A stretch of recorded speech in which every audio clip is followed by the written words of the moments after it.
Kinagiliwan ng mga hikers sa Mount Apo ang nasaksihan nilang andap sa Lake Venado campsite sa Guidabawan City sa Cotabato.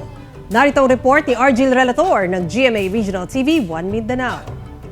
Hindi na raw kailangang may ibang bansa pa upang ma-experience ang lamig ng winter season.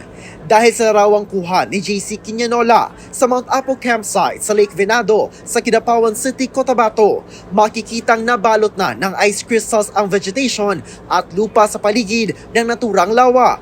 Tila nag-snow na raw nang makita ng tour guide na si Joanne Paul ang ice crystals na namuo sa itaas na bahagi ng kanilang tent. Pagunit na ko sa amuang tent, tingala ko nga bantok na kasi kay gigahe na di ay kay nag-ice na di mo palibot. Kaya namang haraw sila, lalo na ang kanilang guests, nang makita ang andap.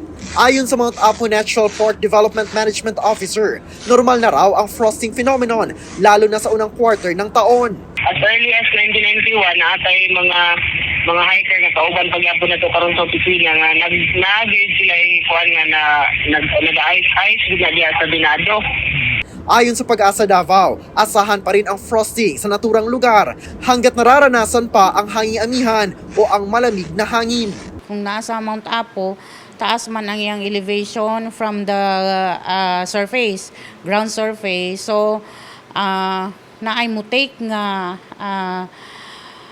condensation process, unya ang mga water vapor kung below ang temperature o mo reach into the freezing point temperature og 0 degrees Celsius or below, ma-form ang mga kanang ice.